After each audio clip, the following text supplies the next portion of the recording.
SHADYTOWN respawn, how can I help you? I look at the sweet shop, I think somebody's robbing it. I heard some really weird noises, and I saw something fall from the window. Yeah, I really freaked out. We'll get somebody in route to you right away. A lot of calls about the sweet shop, mainly because it was one of our ghost stories we were going to cover way back in 2014 when we put this show together. What's going on? The script says I'm scared of something in the attic. You just stay here. I'm gonna go check it out. Okay. SHADYTOWN, please. Nothing. It's typical for the most haunted town in America. Well, since there's nothing here, I better call my paranormal team.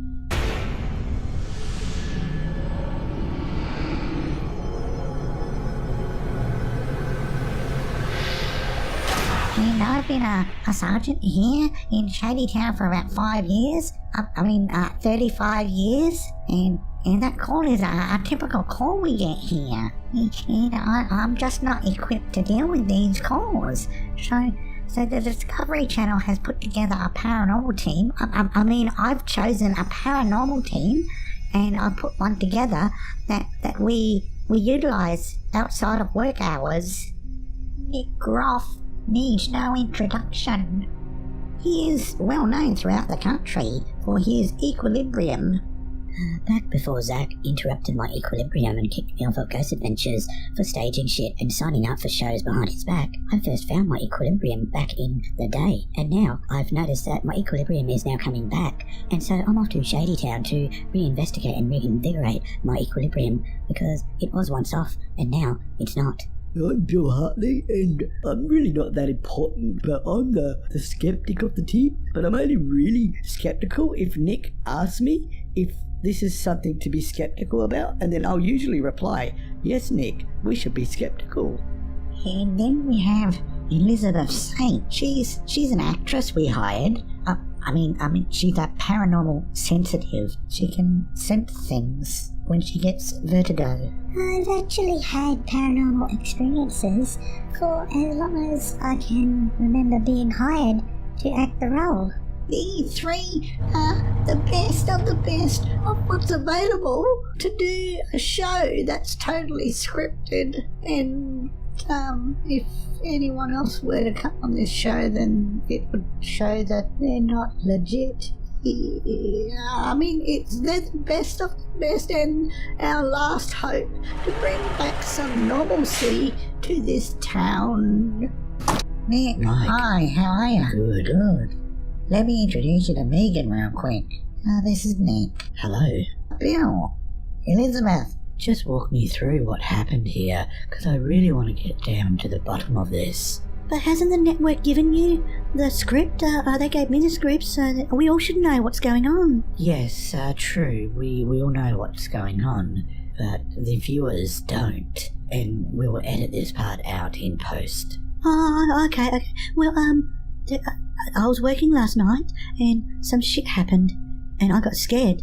Paranormal stories are not the easiest stories to tell, but thank God we've got Nick, because people feel comfortable with Nick, and then the more details they give, the better our investigation will be. The first thing we're going to do is do a baseline test, and we do that with using equipment like this. Hey guys, I've got another call, so I've got to go. One last thing before you go. Yeah, sure. What's that say? Oh, that's right, you're sensitive. You can't read, but you can feel. That says Civil War Hospital Site. That means a lot of people died here.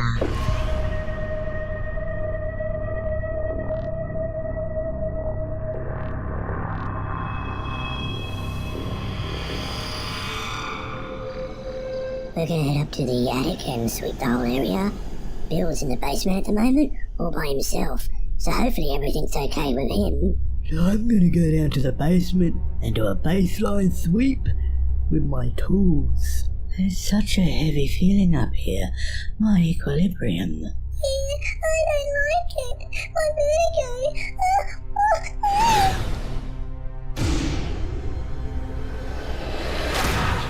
There's such a heavy feeling up here. My equilibrium. I don't like it. My vertigo. What's the matter? I can't even talk. My head again.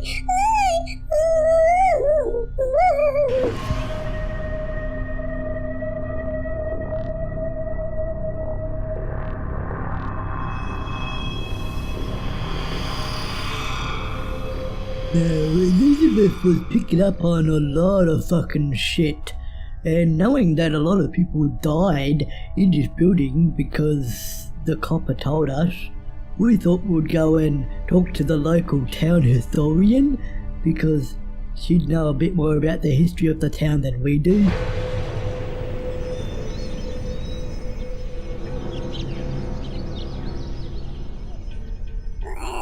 I assume you all know about the battle that happened here, and a lot of people died, and shit happened here. I really want to go back to the sweet shop and talk to the owner and discuss if there's any more shit that we don't already know about. I think that's a great idea. Let's get over there.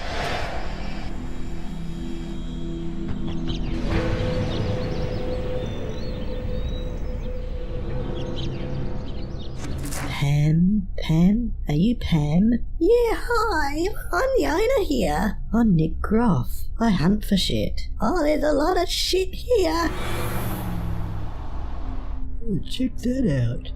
Oh, it's an antique safe. Oh, did you hear that? I didn't hear nothing. It came from inside the safe. You didn't hear that? I heard nothing. Oh, what's happened to our lights?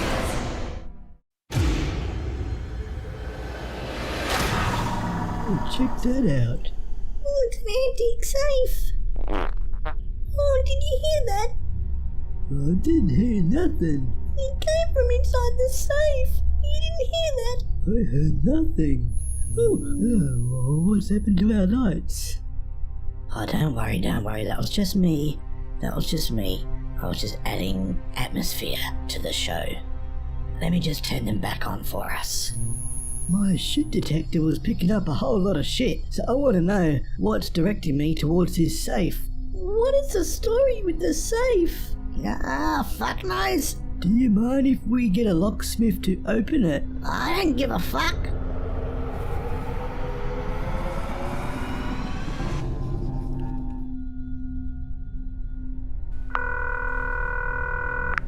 Hello, this is Nick. Hi, it's Megan. Some more shit's happened. We'll be right there. Scooby-Dooby-Doo, where are you? We got some work to do now. Are you okay? The script says something just grabbed me. We're gonna figure this out. I was here, and then I heard some shit. And then I thought, maybe it's Rick, the night baker. But then I thought, hang on, I'm the night baker. So I went to have a look, and I went upstairs, and when I came down, I got caught. I got pulled by the ghost. Oh, look at this. It's a strand from your apron. It's possible that you just got caught when running down the stairs. Part of my job is looking for rational explanations, because not everything is paranormal. You see? He doesn't need me. Guys, I just heard some major paranormal shit happening upstairs. I think we should just pack up and come back tomorrow, because that's what any normal paranormal team would do at night time, alone, when they hear paranormal shit, right? Scooby-Dooby-Doo, where are you? We need some help from you now. We're setting up different cameras and monitoring different locations of the sweet shop bakery. Oh, for progress. Getting there. We called a locksmith out to open the safe. Oh, I think he's done it. The suspense is killing me. Oh, what is that? Oh,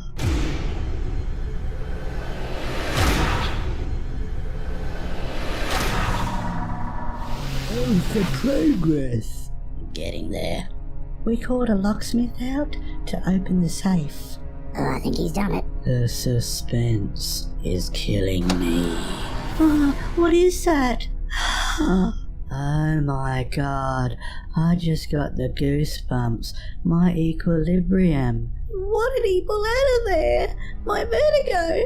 So Nick just pulled out what appears to be a baby poo. So I'm going to call up the local historian and find out more about why someone would put a baby poo inside a safe.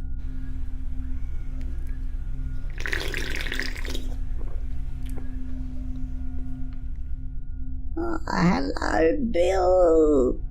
Dana, would there be any reason anyone would put a baby poo inside a safe? Was it found around anywhere with a window or a wall or maybe a ceiling, or did it have a floor? Was it a room that it was found in, or did it have sunlight? Because it's common practice for people to put baby poos inside a safe or an area that is confined. I myself have got a baby poo in my refrigerator. Dana, why would you do that? Do I have to explain everything? It's to ward off evil. Now let me get back to my naked zombie. It's the only thing that gets me off these days. A centuries-old baby poo is meant to ward off evil, so it's very possible the spirit we've got here is evil. But the only way we'll know for sure is if we attempt to communicate.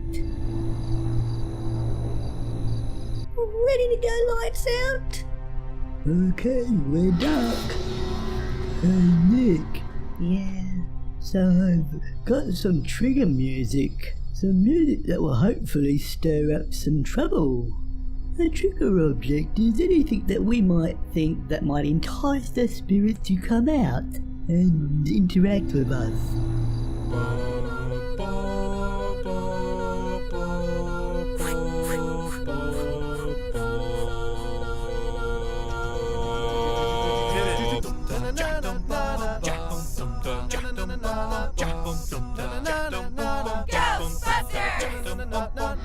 What I'm going to do is I'm going to record a spirit session with this tape recorder here, and it's going to eliminate all the noise and compress all the background noise to nothing, so if we get an answer, we'll hear it immediately. Spirits, we need an answer. We need to know who's disturbing everything in this town here. You are Nick. Oh, right there. It said, take the something.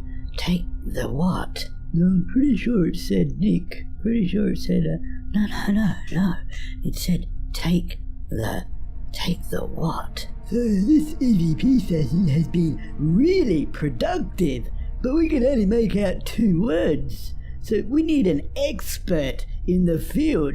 So, because we're not experts ourselves, and the cop called in 3 of the best into the town. But what we're going to do is we're going to get a local expert. Someone who can communicate with the spirit herself. Don't know why they need us. They got a fucking local. I'm a psychic medium. I feel, see, hear, sense all. I know it all. I am the town's local bullshit artist. My name's Laurie Johnson, and we're working with the town historian. I kind of know everything that's going on here, and especially that it's a show that's been developed for TV and the Travel Channel has seen me beforehand. We kind of know where all the pieces go, and we can present you with a story that is believable. Oh, hi, Laurie. Welcome. Don't tell me anything. I don't want to know anything about the place that I'm just coming to. I want it to talk to me. I want the spirits to tell me what's going on. I sense a military man, a doctor, and he used to chop people up. And he's very, very guilty. And oh my God, there's a saw in the basement. That's what he was trying to tell you on your EVP session. He wants you to take the saw, and then he will be free. Wow, that's amazing. It all makes perfect sense now. Let's go see the town historian.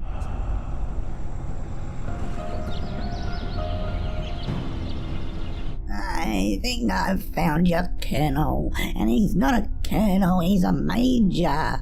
It's Major Alexander Tinsley, and he was the chief surgeon. Now, being the local historian, I know all the shit that's happened here, so I can grab what's needed to fit the narrative. And he's buried right here in town, and he was married to a lovely lady that looks just like you. That's why he is now active. See the resemblance? Whoa! She looks nothing like me. We'll edit that in post. Now that I see the photo, I can totally understand the ghost's connection with Megan. They look so similar. So all we have to do is acknowledge him. Oh, that's a good idea. Does anybody know why we're driving around a town that is so small that we could walk from one end to the other in under 5 minutes? Make sure you tune in next week as our paranormal team discovers the holy grail of paranormal and decides to go home because the lights went out. And also on next week's episode, watch as a town historian and our local medium solve another case without any help from the team that I hired. Riveting stuff. And don't forget the mystery of the baby poo. That too will get solved in 6 episodes.